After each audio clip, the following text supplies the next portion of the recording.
Tá, o que eu queria perguntar é o seguinte, vocês, como advogados, vocês assistem esses seriados americanos de advogados? Eu gosto de todos. Assisto. Os Suits, por exemplo, eu adoro. Eu tô vendo o Suits agora. Eu vi a versão coreana de Suits. Meu Deus, ai, Sari, você com essas coreaninhas aqui. Isso é coisa de gente chique, gente. É porque ela é fã do K-pop. É K-pop, né? Por isso que ela viu a versão coreana. Na verdade, eu já assisti alguns capítulos do Suits, alguns capítulos assim, mas na verdade é outro direito, né? O direito americano é business, né? Ali vamos fazer um acordo, o cara vai pegar, em vez de pegar 20 anos, ele vai pegar 10 e a gente negocia aqui mais 10. É um negócio, né? Não, lá tem até outdoor. Sim! A última vez que eu fui pra lá, gente... Outdoor de advogadinho de braço cruzado. Sari, não, eu vi coisa pior. Eu tava lá em Las Vegas... E aí tinha assim, se divorciou do marido, fique rica comigo. Liga agora, advogado, não sei o que, não sei o que, não sei o que. Assim, cara, agressivo pra caramba. É agressivo. E aí a fotinho, bracinho cruzado, olhando de ladinho assim, né? Essa é clássica. Quando eu vi, na verdade, era também um outdoor com a pessoa do pescoço pra baixo e da coxa pra cima. E era um cara todo saradão e uma mulher maravilhosa dizendo assim, a vida é muito curta. O divórcio com o telefone. Tudo bem que é aquilo que Deus uniu, a gente nunca separa por menos de 15 mil, mas também não é assim, né, gente? Podia fazer um outdoor assim, aquilo que Deus uniu, nunca separe por menos de 15 mil. 15 mil até podia ser mais, mas 30. O slogan é interessantíssimo. Imagina montar aqui no Brasil. Cara, que agressivo. A essência do marketing, gente. Sensacional. Talvez no outro dia tinha um AB batendo na minha porta, mas eu vou botar o telefone de um concorrente para ele se ferrar. No modelo americano, é o common law, é isso? É isso mesmo. Aqui no nosso Brasil é como bagunça. Porque nem o Supremo sabe como é que... São 11 ministros. 5 julgam de um jeito, 6 de outro. O Brasil não existe jurisprudência. No Brasil existe sorteio da RIF. Sorteio, exatamente. Você pode se matar de colocar jurisprudência. É uma loucura. Aliás, isso dá um lindo podcast. É que não na sua área, né? Mas dá um lindo podcast. A gente não deve falar, inclusive, certas coisas que vêm agora na nossa cabeça de todos. Aí a gente vai reservar o nosso direito ao silêncio. Já que tá na moda, né? Mas então tá bom. Eu sou o Jonas Vieira. Eu sou Sari Santos. Eu sou Cláudia Machado. Gisele Pereira. E eu, Sidney Lostado. E vamos conhecer a profissão dos advogados no comércio exterior. E para quem quer aproveitar todas as oportunidades do mercado internacional, tanto na exportação quanto na importação, conte com a Conexo, nosso parceiro aí, Conexo. Um grande abraço. Para quem quiser conferir, conexo.com.br. O link tá na descrição do episódio ou nas nossas redes sociais.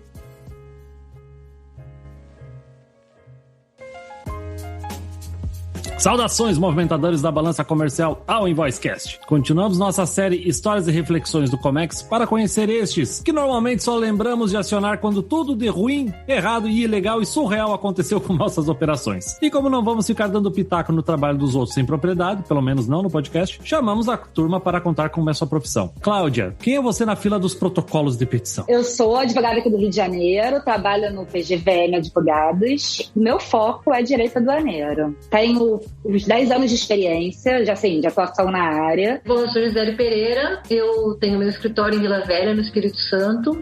Atuo na área de comércio exterior antes de ser advogada, então sou tributarista, tenho pós em direito marítimo portuário. Então atuo muito na área tributária, aduaneira, eu acho que eles são primos, né? O aduaneiro tributário, de modo geral. Empresarial, deu pepino, empresarial, traz. Eu sou Sidney Lostado, mestre em Direito, professor de faculdade, escritor de artigos, tutor e curador do Papo de Comércio, melhor Instagram de comércio exterior, né? Onde a gente faz a área marítima, tributário aduaneiro, penal aduaneiro e o aduaneiro como um todo. Eu costumo dizer que eu sou o chato do chato, porque aqui no escritório a gente só advoga na área de comércio exterior, nenhuma outra área.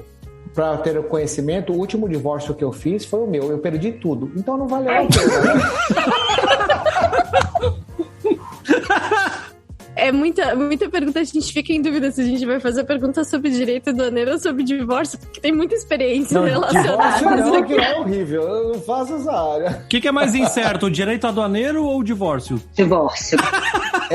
Divórcio é treta, amor. Divórcio é treta, forte, não tem essa. Divórcio é treta. Cara, eu aprendi uma vez com um antigo chefe que ele disse: case-se com alguém de quem você gostaria de se divorciar, porque esse é o pior cenário. Se ainda assim tu quiser casar, aí sim, case. Conselho sábio. Caramba, hein? E sábio a pessoa. Mas vamos centralizar aqui no comércio exterior, que existe ainda muita gente que trata o comércio exterior quase como um casamento falido. Exatamente por isso que a gente precisa de vocês, né? Então, dentro do comércio exterior, quais são as áreas que costumam dar mais divórcio? Digo, que vocês mais atuam.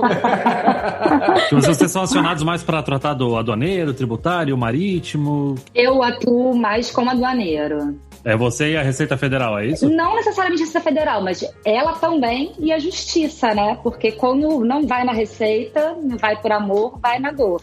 Demurras de procedimentos especiais, né? Pena de perdimento.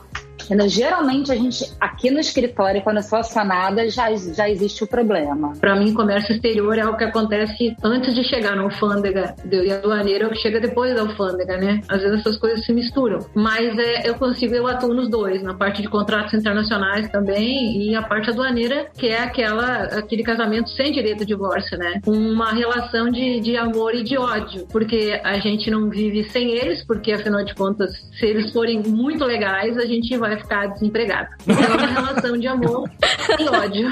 Que seria de mim sem os fiscais um pouco mais rígidos? Eu amo a Receita Federal. Eu também.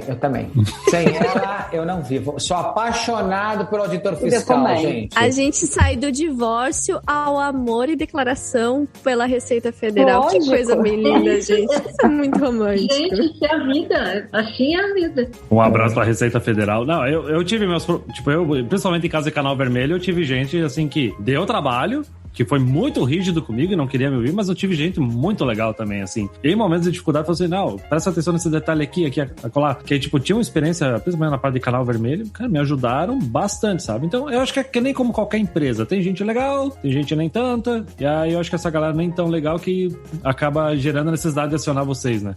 Mas também tem o cliente bonzinho, malzinho, né? É verdade. Ele chega, desculpe se a expressão cabe aqui ou não, mas chega com um batom na cueca e começa a contar uma história daquela, você fica olhando pra ele e tá, agora vamos falar outra versão?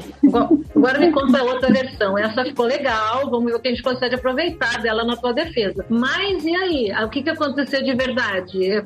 Tipo assim, Madre Teresa de Calcutá? Senta aqui. Por aí. Eu costumo fazer uma análise dizendo o seguinte: o advogado marítimo não manja de aduaneiro, o tributário não manja do aduaneiro e o aduaneiro tem que manjar de tudo isso. O advogado aduaneiro, vamos imaginar, a mercadoria chega, caiu num canal vermelho. Uma questão simples. Primeira coisa que a gente precisa fazer: liberar o container para o cara não pagar demurge. Por aí, então, você já começa a conhecer um pouco da área marítima. Aí depois você vai resolver a questão do container dele. Normalmente o advogado deste lado do aduaneiro é para dar porrada em armador, é para dar porrada no operador portuário. A gente veio para bater, né? Eu costumo dizer que, inclusive, que o advogado, ele é o goleirão no jogo de futebol. Nós somos a última opção. Nós temos antes os consultores, os despachantes, todo mundo para fazer gol lá na frente. Nós estamos atrás. Quando chegar na nossa mão, com todo o respeito, a merda já está feita. Fico com uma dúvida exatamente por ser leiga no assunto. Mas quando esse tipo de situação acontece, é mais para importação ou mais para exportação? Os problemas maiores são, de fato, na área de importação. Uma razão simples: nenhum país do mundo gosta de importação. Eles odeiam importação. Porque quando você importa, você manda dólar para fora. Então o país não é chegado na importação. Mas também temos problemas, sim, também na exportação.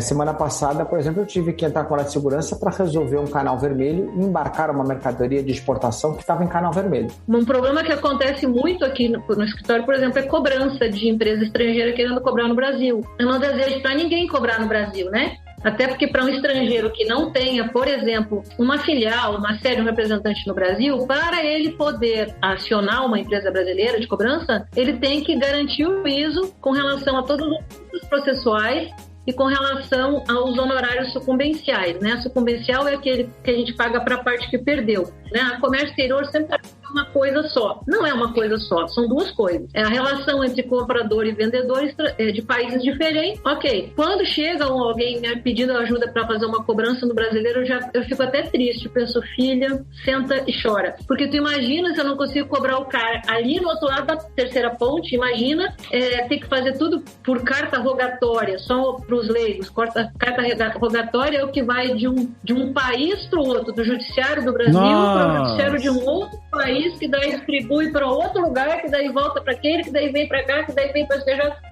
Olha só. Carta rogatória, eu já achei que era alguma coisa da carta rogando. Por favorzinho. É quase rogar, isso mesmo. Você tem que rogar, por favor. Não, e a grana de courier, que fica essa papelada pra lá e pra cá. Existe a carta precatória, que é de um estado pro outro, né? Quando o juiz do estado do Espírito Santo tem que mandar pedir pra ouvir uma testemunha no Rio, ele faz por carta precatória. Mas quando é internacional, é carta rogatória. Então, realmente, assim, caramba, é um processo que o tio do chinês, o sobrinho, o neto do chinês vai morrer e vai estar na receber. Esse é um problema que acontece muito na exportação. É que existe uma coisa da confiança também, e vejo muito, quando eu falo muito, é muito mesmo, lamentavelmente, brasileiro que compra uma mercadoria contra a prestação de pagamento e quando chega aqui, ele tá com a mercadoria dele, o cara já vendeu a mercadoria. E a pessoa fica lá desesperada porque a mercadoria tá parada, ele não recebe, o cara não libera e ele fica amarrado lá. Então, é muito comum acontecer isso. Quando a gente pega uma ação para defender ou o importador ou a de carga, a gente vai achar argumento para qualquer lado, depende de quem nos contrata. Aí o Sidney falou assim, o agente de carga nada mais é que um filhote do armador. Só que, na verdade, até a nossa legislação louca, quando a gente vai lá no decreto 37/66, tu vai perceber o que é o agente de carga. O agente de carga, ele tanto representa o importador/exportador, quanto o transportador. Que transportador? O LVO é o cara que não tem navio, é o transportador sem navio, que aí sim esse cara que emite o tal do house, filhote do house. Então, assim, essa diferença. Quem representa o armador no Brasil é a agência marítima, que é diferente de agente de carga. Então, agente de carga é um sujeito que tem um problema de identidade seríssimo. Quem sou eu no mundo? Então ele chega na frente do importador com a caneca com o nome da empresa dele, um folder, uma caneta e fala, eu sou o transportador. Aí quando vai ver os documentos que ele gera, não é um contrato de transporte. Ele, na verdade, ele tira uma nota que eu chamo cheia de tarifinhas, né? Eu chamo mordida do esquilo, mordida do jacaré, mordida do crocodilo. Umas taxinhas que eles estão colocando lá, porque... os FII, né? Não sei o que FII, tax FII, whatever FII. FII, FII. Ele tem síndrome de vira-lata, apesar da expressão ser batida, porque nem ele acredita que o trabalho dele vale muito. Então ele começa a dar pequenas mordidinhas, dizer, não, eu sou bom mesmo, sou agente de carga, eu vou conseguir o melhor frete para ti. E não é só o frete, né? É todo o follow-up. Às vezes a gente não sabe nem... Ou a gente tem toda uma inteligência de informação, né? Vender o que ele é, porque ele não sabe, ele tá perdido. Ele acha que ele é transportador. É verdade. Ele jura que é transportador. Eu tive uma situação, assim, que eu peguei um caso já em sede de apelação, para vocês verem como é bizarro, efetivamente, como você está falando. Agente de cargas, ele só atuou como agente de cargas, ele não fez o desembaraço. Tá? E ele foi condenado por contrafação, porque o importador trouxe bolsas falsificadas e os juízes não entenderam que ele fez só a intermediação do negócio. Ele não analisou a carga lá e nem aqui, porque ele não era o despachante. E mesmo assim, foi o caso absurdo. Mas no BL não está escrito desconter. Pois é, assim, só que eu peguei em sede de apelação, estive em São Paulo despachando com os desembargadores, mas enfim, na verdade, eu já peguei em sede de embargo de declaração de apelação. Ou seja, eu tive que pedir para, assim, pelo amor de Deus, reformem essa decisão que vocês deram, absurda. Eles me entenderam, mas não tinha mais como reformar naquele momento que eu estava entrando, né? O que eu conseguia é que meu cliente fosse condenado solidariamente com o importador. Ei, não esquece que o nosso cupom da lojinha do Comex continua ativo, tá? Tá ligado? Aquele cliente difícil de chamar atenção, ou um cliente tá de mal contigo porque deu umas lambanças aí. Então, compra ele de volta através de mimos. Isso é muito legal, né? Mas não vai comprometer a compliance, né? Deus o livre. Vai lá na lojinha do comex.com.br. Lojinha! Adorei, lojinha! Vai lá, compra uma caneca bonitona, os pallets. Sari, tu viu agora que temos um case protetor para AirPods? Eu sou fã de perder as coisas. Isso aí, pra mim, vai ser muito útil, viu? Não é por nada, mas esse cupom vai servir pra mim pra não ter um prejuízo maior. Tem muita caneca massa lá, tá com uma linha nova também. Então, aproveita o nosso cupom. Invoice 10, 10% de desconto para compras acima de R$80. Ah, só quer uma caneca? Pô, junta aí com teus colegas de trabalho, faz uma compra coletiva, faz um LCL, pô. Um canecaço.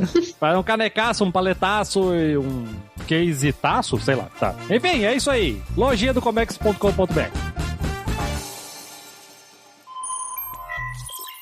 Quais são essas áreas e casos que vocês veem assim que se o cliente pergunta pra vocês, tá seguro isso da gente ganhar a causa? E vocês falam, não sei. Quais são as áreas assim que vocês falam que são as mais incertas? Eu te diria assim que na minha experiência prática, uma ação que eu costumo ter são duas, na verdade, que eu costumo ter uma certa segurança. A multa, aquela famosa multa de R$5.000 por correção de BL. Eu tenho várias ações, porque eu tenho empresas que são agentes de carga, né? Então, essas de alteração, correção de BL, a gente tem tido êxito muito grande no judiciário, talvez por alguma razão, sorte, sei lá, até porque não foi só aqui, né? Foi São Paulo, foi Rio, foi Brasília. Brasília eu sempre levo coisas que são federais. Minhas ações tributárias federais eu faço todas em Brasília. Aqui, no caso, né, a gente tá entupindo Brasília, né, Cláudio? Tá ligado? Mas em Brasília é maravilhoso. Eu gosto muito do entendimento lá. Eles são mais imparciais, muito. Eles são técnicos. Aqui em São Paulo, eles julgam sempre favoráveis à Receita Federal. Sempre. A jurisprudência é local, então. Dá pra dizer que a jurisprudência tem aí sua visão local. Não é nacional, então? Na verdade, a jurisprudência, as pessoas falam muito em jurisprudência. Eu não sei realmente qual é o alcance, o entendimento que as pessoas têm de jurisprudência, né? Às vezes eu vejo assim, agora já tem uma jurisprudência, né, doutor? Eu falei, não, teve uma decisão favorável nesse sentido, mas isso não é jurisprudência. Jurisprudência é uma sucessão, uma reiterada, várias decisões em segunda instância, pelo menos, que vão te mostrar uma luz. Possivelmente essa corte vai para esse lado, mas não existe uma obrigatoriedade. Os juízes não estão obrigados a seguir uma jurisprudência. É uma tendência. E jurisprudência é uma coisa que muda. Na medida que mudam os desembargadores, na medida que mudam os juízes, os ministros, uma jurisprudência pode mudar, sim. E outra coisa que aqui no escritório também não vou dizer que é tão comum, mas a meia dúzia de 6 de casos que a gente fez aqui, que era com relação à revisão aduaneira posterior. Revisão aduaneira, tipo, daqui dentro de 5 anos a Receita Federal pode verificar, tem prazo para verificar aquela operação. Então tem uma coisa no direito chamado alteração do critério jurídico, mudança do critério jurídico, aonde nas nossas ações, e realmente exitosas nesse sentido, de que a Receita Federal, independente se deu canal verde, vermelho, amarelo, cinza, aquele era o seu momento de fiscalizar. Se você não fiscalizou... Eu concordo com a tese, mas o STJ diz que não. O STJ mudou. Louco, não dá pra ter certeza de nada mesmo, né? Insegurança jurídica. Concordo 100% com a Gisele, mas o STJ agora diz que não. Que, inclusive, ele está permitindo a revisão aduaneira até em canal vermelho. Ai, caramba! A única coisa que eu sei que é causa ganha no Brasil, em 99%, é cobrança de demurge. Agora, o resto, Jonas, é tudo... Mas quem tu tá defendendo nesse momento para ter certeza disso? Vai pelo lado do armador, né? O do agente é causa ganha. Do armador, não tem jeito. O armador, ele vem... Vai 1% dos casos quando os escritórios de advocacia dos armadores comem uma bola muito feia. Que é raro, porque eles entram com essas ações em massa, né? Hoje a demurge é uma ação em massa, né? O pessoal coloca a demurge até como despesa, né? Porque tantos que tem. Então, infelizmente, está sendo muito normalizado, né? A demurge, que aí justamente é direito marítimo e portuário, quer dizer, marítimo no caso, né? Existe uma coisa que a gente chama em direito de natureza jurídica. O que é natureza jurídica? Natureza jurídica é o que aquilo é para o direito. Aquela coisa que eu estou falando que é demurrage, o que o demurrage é para o direito? Eu respondo. A jurisprudência, que eu acho uma loucura, ele diz que é uma indenização pré-fixada. Não existe indenização pré-fixada, não existe. A gente até defende que há uma cláusula penal e pela razão pela qual deve ter uma limitação. Mas a jurisprudência do STJ, inclusive, já enterrou essa tese por erro de julgamento, e eu concordo com isso, da natureza jurídica. Só que jurisprudência, ela não é uma coisa para sempre. A gente tem que continuar batendo na cabeça até... Por isso que eu falei da natureza jurídica, porque a natureza jurídica vai definir uma série de coisas, que é um limitador, por exemplo, tem quem diga que é aluguel, tem quem diga que é cláusula penal, eu acho que é uma coisa louca. Então tem diferentes entendimentos e correntes, né, que a gente fala... Gente que sabe discutir o assunto, e isso impacta, inclusive, com uma coisa chamada prescrição, dependendo daquilo que eu entendo que é aquele para o direito. Então, a minha prescrição, o tempo que eu tenho para cobrar é diferente um do outro. Então, é uma discussão bem complicada e eu sou bem assim, a jurisprudência está fixada nisso. Eu vou batendo, um dia alguém vai ter que mudar isso. Eu não concordo de forma alguma. Mas hoje é aquilo que eu falei, a jurisprudência hoje majoritária é favorável ao armador. Aos poucos armadores que tem, mas também não vale, né? Eles levam juízes para esses resorts maravilhosos na Bahia para explicar o que é o direito marítimo. Aí não tem jeito, né? Aí a gente perde. Pouco! Gente, revelação! Essa instabilidade me faz ter uma dúvida em específico. Vocês conseguem resolver muito essa questão, todas essas questões com acordos, ou tem que ser na esfera administrativa? É tão confuso que não dá pra entender. É melhor conversar ou é melhor judicializar? Eu sempre sou adepta do acordo. É sempre... Não com a Receita Federal, né? Isso é difícil. Mas numa ação, por exemplo, de cobrança de demurras, de onde eu sou autora, sempre tem uma tentativa antes de tentar negociar com um importador ou com quem quer que seja. Eu acho sempre válido. 90% das minhas questões são contra a Receita Federal. Como colocou a Cláudia, não tem acordo.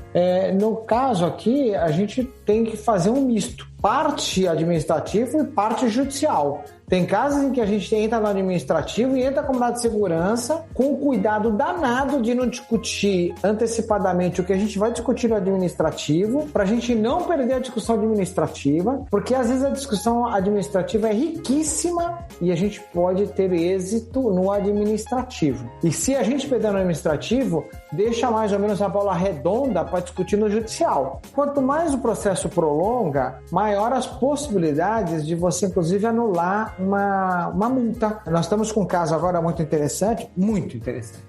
Uma mercadoria, ela veio por uma trading, tá? E o cliente, ele era o adquirente da mercadoria. Pelo adquirente da mercadoria, a gente obteve uma liminar e liberou essa mercadoria. Chegou agora, o ano passado, o tribunal pegou e cassou a liminar e jogou contra o cliente. A gente tinha sentença favorável e jogou contra o cliente. Acontece que a Receita Federal fez o seguinte, ela abriu um processo administrativo contra a trading, só que a trading não fazia parte do processo. E como quem deveria pagar agora seria a empresa que conseguiu eliminar, ou seja, o meu cliente. O real adquirente. A trading era só o importador. Ela somente foi autuada, fez uma auto-infração, eles chamam de preventivo, né? Para que não acabasse, nome técnico, a decadência, para que ela pudesse fazer o lançamento da multa e fazer a cobrança. Acontece que este cliente não tinha nenhuma liminar. Portanto, a Receita Federal tinha que cobrar. Olha o balaio que é a confusão. Qual que é a tese agora? Mandado de segurança, porque passou o prazo de cobrança e a Receita Federal não exerceu essa cobrança durante esse período. Ou seja, nós perdemos, mas vamos ganhar. Ai, que lindo. Eu tô achando lindo como esse podcast tá virando, assim, um episódio de não comecem a importar, não inclusive, abrem empresa de comércio exterior, porque isso aqui tá assustador. Não abram, pelo amor de Deus, vocês precisam abrir. Tá bom, abram e contem com a Gisele, com a Cláudia e com o Sidney, é isso aí. Tá? Na minha opinião, é a pior coisa que existe para mim como advogada, é quando o cliente resolve economizar e ele mesmo vai dar as primeiras respostas para a Receita Federal quando ele tem algum problema, alguma coisa aconteceu, e aí ele baixa o espírito do advogado nele, ele fala, pode deixar que eu sou bom nisso, vou escrever, e ele até escreve umas coisas bonitas, não sei se ele vai lá na internet, busca, e aí ele matou o trabalho da gente, ele nos matou, porque ele já disse um monte de coisa, porque ele acha que ele é muito espertão e que ele vai enrolar o fiscal. Nossa, eu sou um gênio, eu vou enrolar o fiscal. E aí ele vai lá e...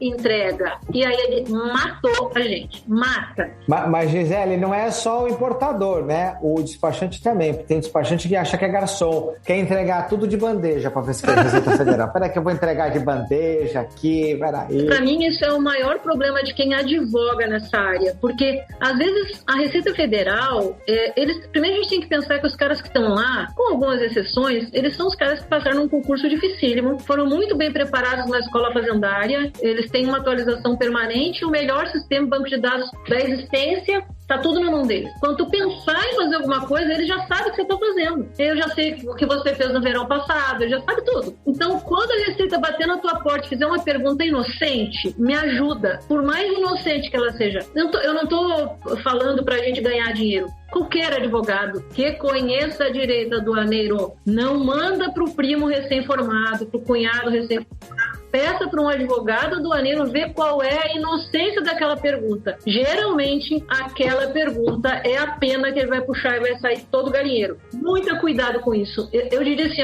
quer importar, filho? Importa. Mas o dia que a Receita Federal te perguntar qual é o nome do teu pai, pergunta para o advogado o que tu responde. O despachante, ele se diverte tanto com canal verde, gente. Canal vermelho e cinza é com advogado, de verdade mesmo. Não tenta fazer, não, eu quero ajudar o meu cliente aqui, porque, imagina, vou gastar dinheiro com advogado. Então, é neste momento que começa a gerar problemas. A gente combina assim, o despachante trabalha com canal vermelho, verde e amarelo. Advogado, vermelho e cinza. Tá igual para todo mundo, 50% dos canais. São 4 canais da importação, a gente divide. No canal vermelho, assim, pra mim isso é novidade que eu tô ouvindo agora. Não, sabe o que acontece? É que mudou o canal vermelho também, né? Com a nova legislação que teve a 1986, agora de 2020, KIN, ele durante a investigação, ele pode fazer uma modificação e no canal vermelho já passar para fraude aduaneira. Então ele tá tocando uma investigação, ele pode passar para fraude aduaneira. Por isso que a observação da Gisele é importantíssima. Mesmo no canal vermelho, não custa nada, consulta um advogado, fala assim, o que acha disso daqui? Gente, o advogado vai orientar. Olha, não quer contratar? Então paga uma consulta. Paga a consulta, o que eu posso fazer aqui? Faz assim, é melhor. Não tenta fazer sozinho, é loucura. A Receita Federal está muito preparada. Qual é a função do advogado? O advogado aduaneiro, como bem colocou a Gisele, é o advogado que eu costumo brincar que a gente joga xadrez com a Receita Federal. O que é jogar xadrez? Um bom jogo de xadrez, eu tenho que analisar a partida em 2, 3 lances antes de mexer uma pedra. É isso que faz um advogado aduaneiro. O trabalho de comércio exterior é muito isso também. A gente tem que analisar essas consequências. A consequência. E a gente sempre analisa 2, 3 lances antes. A coisa que a gente mais tem visto nos últimos tempos aqui no escritório de advocacia aduaneira é a interposição fraudulenta. É o elemento cítrico nas operações, né? Aquele que fica lá escondido, que na verdade é o verdadeiro importador e põe um elemento cítrico na frente para dar áreas de legalidade a algo que não é. Aqui, assim, eu diria que nos últimos tempos, 70% do que chega pra gente é suspeita de interposição fraudulenta. E aí tu vê de tudo, né? A importação, todo o nome do fulano, era um mochila bacana, bem cara, por sinal. Nome do fulano, aí quando tu abre, tá escrito assim, parabéns, você acabou de adquirir uma mochila do fulano, nananana. É isso aí. É o sujeito que comprou todos os outros containers daquela mochila, tudo chega e vai pra ele, chega e vai pra ele, chega e vai pra ele. Ele fala, parabéns, você acabou de adquirir uma mochila. Aí chega aqui agora, resolve isso. Que história que eu vou contar? Então, pelo que eu já tô vendo aqui no peso do coração da Gisele do Sidney, acho que a pergunta já tá respondida, mas vamos lá. Vocês trabalham mais de forma preventiva ou reativa? O advogado trabalha sempre na forma reativa. É óbvio que a gente pode trabalhar na preventiva, mas aí nós temos o pessoal que fez RI, Relações Internacionais, o pessoal que fez Comércio Exterior, que tem uma condição melhor de fazer essa consultoria para fazer o preventivo do cliente. Até porque essa questão do preventivo, ele passa por um momento de protocolos de trabalho e tal. Hoje, é óbvio que se a gente falar de empresas grandes, a gente pode trabalhar como advogado no preventivo, que seria o preventivo aduaneiro, né? O compliance aduaneiro. Eu trabalho bastante com essa prevenção, porque eu tenho o hábito de sentar, quando os meus clientes têm reuniões periódicas, assim, eu posso ir junto na reunião? Aí eu sento e fico escutando as pessoas falarem. E eu anoto o que eu acho, aqui tá mal explicado, aqui tem um entendimento ruim, isso aqui ele não sabe o que tá falando. Eu escrevi um livro chamado Incoterms, Conheça Antes de Usar, porque o que eu mais vejo é as pessoas falando com uma propriedade de Incoterms. Então eu converso numa negociação que eu tô vendendo FOB, os dois acham que sai dali conhecendo o tal do FOB e na verdade o FOB é uma terceira coisa, que não é nem o que eu penso, nem o que o outro pensa, é uma outra Carga coisa. já foi entregue, já chegou no porto, aí é FOB. Não, meu amigo, não é assim. Não, é FOB armazém. Tá. Então, assim, eu tenho essa característica, talvez porque eu já sofri muito como empresária, e eu nunca tive um advogado que realmente conhecesse isso, que conseguisse pegar um BL e dissecar o BL, conseguisse pegar uma fatura e dissecar a fatura, uma negociação, um contrato de compra internacional. Eu nunca tive um advogado, então eu tive que sofrer muito. Talvez até por isso eu tenha ido fazer direito depois. Porque é o que acontece, as pessoas se apropriam de nomes do comércio exterior e usam de forma errada. Assim, é como se a pessoa tivesse o domínio daquilo. Aí quando tu pergunta, mas espera aí, o que tu entende por isso? Aí vem uma resposta e destrói o advogado. Fala, cara, não é nada disso. Não é nada disso. Então, eu trabalho bastante com preventivo porque é o meu jeito de sentar lá nas reuniões e ficar escutando. As pessoas têm uma visão rasa sobre, por exemplo, Incoterms. Sabe, Incoterms 6 são 13 itens. Que bacana. Acabou. Ele acha que aquilo lá é o mundo dele. Ou seja, não se aprofunda no tema. E aí, eu concordo com a Gisele que a gente, como advogado, deveria nos atentar para dar mais à área preventiva. Eu também tenho 20 anos aí de formada, então eu sou daquela época que a gente usava fichinha para anotar os andamentos, então é da porrada mesmo. Não... Infelizmente, eu gostaria mais que meus clientes me procurassem para um trabalho mais preventivo, mas eles preferem procurar o primo, talvez por um custo, enfim. Mesmo depois de tomar na cabeça, tipo assim, eu tenho que me cuidar disso aqui. Eu percebo assim que o agente de cargas, ele costuma tomar um cuidado maior, ele tende a querer uma contratação mensal para que possa tirar algumas dúvidas, que a gente possa responder, inclusive, eventuais autuações, mas o importador não. O importador, ele só procura quando o caldo entorna e, enquanto isso, ele tá com o primo dele, firme e forte. Na época do falecido Ciscoserve, que Deus o tenha, eu tive a oportunidade de fazer muitos pareceres, muitos, mas assim, gente, foi muito. Também tenho uma gratidão muito profunda pelo Ciscoserve, financeiramente falando. E muitos dos meus clientes eram agentes de carga, e era cerca de 70 agentes de carga. Nenhum sabia exatamente o que estava fazendo. Nenhum sabia o documento que tinha que gerar. Nenhum conseguia. Eu comecei a dar aula na Aduaneiras para agente de carga e sobre Ciscoserve eles colocavam agente de carga e importador junto. Eu disse, olha só, separa, não faz isso comigo não. Se tu botar os dois juntos, eles vão se matar, eu não vou conseguir dar aula. É um problema sério de identidade. O agente de carga, ele tem um problema de identidade, ele tem crise de identidade. Ele não sabe quem ele é, então ele não entende nem os documentos que ele gera. Ele fala assim, não, mas olha só, lá na agência, eles... Tá, mas cadê a nota fiscal do serviço de agência marítima? Não, mas eles não dão. Mas como não dão nota fiscal de serviço? Não é uma opção. Eu vou ver se eu vou dar ou não. Tem que te dar nota fiscal. Não, mas eles não dão. Por favor, liga aí no Viva Voz, eu quero ver. Pede a nota fiscal desse processo. Ele pediu e a menina da agência marítima, tá, nós já estamos te mandando. Ela, vocês têm nota fiscal? Temos, mas você nunca me pediu. Teve uma empresa que eu trabalhei que a gente falava, aqui tu tem que entregar nota fiscal, tá? Então eu tenho que ver aqui, porque aí é mais complicado. Pô, como é mais complicado? É o teu serviço, cara. Nota fiscal. Porque, tipo, eu trabalho numa empresa, além de ser grande, era um processo todos com drawback.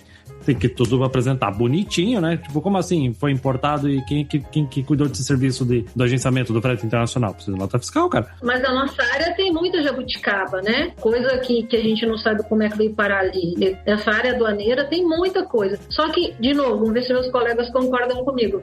Isso é bom e é ruim. Depende de quem nos contrata. Então, a gente, no meio da confusão é que os ratos se criam, né? Então, a gente acaba... Quem está me contratando? É um agente de carga? Eu tenho um discurso. É um importador? Eu tenho outro discurso. É assim. Por quê? Porque é confuso. Eles não sabem quem eles são. É meio difícil fazer essa pergunta, até porque a gente está falando em geral, mas a gente gostaria de cada uma história que vocês achem que vale a pena contar nesse momento. Seja de dor, de dor. Aquela assim que fala que realmente no comércio exterior acontece de tudo. Eu vou contar uma história muito bonitinha que foi um contrabando de cavalo. Oi? Não foi um contrabando, né? Opa! Vocês vão contar minhas histórias. Pera. Contrabando de cavalo. Então, mas o contrabando de cavalo é uma coisa interessantíssima. Primeiro é o seguinte, vamos lá. O exportador lá fora, ele não existia. A Receita Federal começou a pescar que não existia esse exportador lá fora. A minha sócia costuma sempre falar o seguinte: o problema é quando todo mundo quer ganhar em todas as pontas. Não dá, em alguma você tem que perder. Você entendeu? Fica a dica pra quem quer aprontar. Você tem que perder em algum momento. Não adianta, eu quero ganhar em tudo, né? Não tem jeito. Aí o que aconteceu? E eles estavam fazendo com frequência, trazendo cavalo de raça. Aí eu pergunto pra vocês, quanto custa um cavalo de raça? É força de grana. Como eu faço? Não, pois é, mas eu não tenho como fazer valoração aduaneira. Tipo obras de arte. Como é que quanto custa aquilo? Porque, veja bem, tem cavalo que vai custar R$5.000, que na realidade ele custa R$1 milhão, mas a Receita Federal não tem um parâmetro para poder analisar quanto que tá valendo aquilo. E aí eles começaram a descobrir, o cavalo tem passaporte, tem toda uma série de regras, né? Tu tá me zoando que cavalo tem passaporte? Opa, tem passaporte, cavalo de raça tem passaporte. Aí a Receita Federal pegou e aprende. Aí você fala assim, o que ele faz com esses cavalos que custam uma fortuna? Vai pra polícia, vai pro exército, eles aprendem e colocam lá esses cavalos que vai fazer uma fortuna nesses lugares. E aí sobe o processo criminal por conta disso. Sidney, coitado do cavalo, ia ter uma vida boa num aras chique na Europa, foi trabalhar, cara. Chique! Coitado do cavalinho. Eu não sei o que tá me deixando mais triste, o contrabando ou o cavalo. Eu tô com pena do cavalo, desculpa, agora eu fiquei realmente chocado com isso. Provavelmente esses cavalos têm mais carimbo que os nossos passaportes. Né? E essa história aí, saber que cavalo tem passaporte foi um coice, né? Foi um coice. Que piada boa. Teve uma importação de um produto que deveria ter a anuência de um órgão aqui no Brasil, né, da Anatel. Já estavam fazendo essa importação há muito tempo, né? Tava sujeito, e sabendo, a gente dizendo, olha, onde isso pode dar errado. Aí deu. Aí chegou, a mercadoria foi apreendida, realmente foi verificado, mandado o laudo para a Anatel, verificado que o produto não estava de acordo, a gente pediu reexportação, negaram, e a gente pediu, então, por meio de processo judicial, que a reexportação do produto, porque tinha acontecido um caso idêntico em Santos, idêntico, e era exatamente o mesmo produto, inclusive eram concorrentes, a gente pediu a reexportação. O juiz concedeu a tutela de urgência e a sentença depois favorável. Nesse meio tempo, tutela de urgência, né, gente, é agora, pode mandar embora, a gente entregou para o despachante, disse, pode mandar embora. Mandou, fez a exportação, todo o procedimento de exportação direitinho, número do processo judicial lá, sentença, tutela de urgência, mercadoria foi exportada. Pronto. Posteriormente, a decisão foi reformada em segunda instância. Então, ficou desfavorável para o meu cliente. Daí a gente falou, a mercadoria já foi. Ai, meu Deus! Aí, a Receita Federal aplicou uma multa de 100% do valor da mercadoria, porque não, sobre o fundamento de que ela não estava encontrando a mercadoria. Por ela ter... Não, e detalhe, o container foi ovado, foi feito vistoria física, deu canal vermelho, tudo, estava lá vinculado ao outro processo de entrada. A Receita Federal fez a exportação normal, averbado, tudo lindo, já estava lá no outro lado do mundo, tal do cabo, e aí chegou o auto de infração com 100% do valor do cabo, porque a mercadoria tinha se extraviado. Como assim se extraviado, cara pálida? É a própria Receita que está me multando, foi a Receita que autorizou a exportação. Quem que extraviou, então? Foi vocês, eles autorizaram a exportação. Então, e hoje esse processo está tramitando ainda, sabe? Está fazendo defesa administrativa, o seu limite. Depois a gente segue discutindo realmente. Então, vamos falar de quem tá ouvindo a gente e ficou interessado em seguir carreira, não sei como que ficou interessado, deve gostar da discórdia, da treta, do caos. A turma que tá interessada em entrar no direito aduaneiro, marítimo, internacional, atuar como advogado e advogada no comércio exterior, que dicas vocês dão para esse profissional ser de qualidade e se destacar? Eu acredito o seguinte, primeiro, pós-graduação, porque a gente não tem na área, na graduação, essa área. Tá? Então faz ser pós-graduação. A pós-graduação eu sempre acho fantástico porque ela tem um objetivo muito específico, vai começar a preparar a pessoa para essa área. Segundo, tentar trabalhar no escritório que já faz isso de verdade. E terceiro, que eu acho que é o mais indicado, esquecer um pouco que é advogado, entrar numa comissária de despacho para poder ter conhecimento do dia a dia do comércio exterior, entrar numa agência marítima, numa agente de carga, numa importadora e trabalhar não como advogado, mas trabalhar de verdade no operacional, no dia a dia, tomando porrada, entendendo todas as dores que tem o exportador ou o importador. Porque é só assim, tomando muita porrada, que ele vai entender a dor do importador, do exportador, do agente de carga e começar a ter uma visão jurídica daquilo.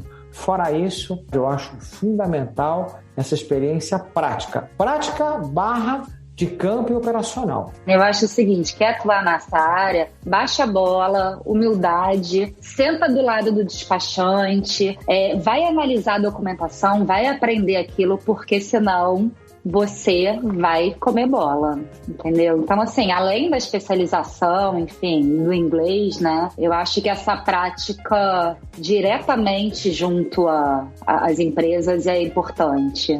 Estude todo santo dia, veja se tem instrução normativa nova, atualize-se, verifique as questões das empresas reguladoras, as agências reguladoras que têm algum tipo de impacto em determinados tipos de operação. E mais do que tudo, tenha clareza de quem são os agentes intervenientes no comércio exterior e o que cada um é de fato. Não confunda os nomes, não ache que sabe, vá saber de fato o que é um agente de carga, vai de fato saber o que é um House BL, um BL único, um Master BL, o que é um armador, o que é um NVOCC, até onde principalmente está o limite do auditor fiscal, da Receita Federal, por mais que eles tenham um poder, eles não têm todo o poder. E eu diria, entenda, já que você é advogado, que instrução normativa não é lei. Então a gente tem que ver realmente quando a norma emanada pelo Poder Executivo, pela Receita Federal, e não está se opondo a algo que a lei, que é maior, que é do Poder Legislativo, está dizendo. Então eu estou te falando isso porque, como empresária, eu achava que instrução normativa era lei.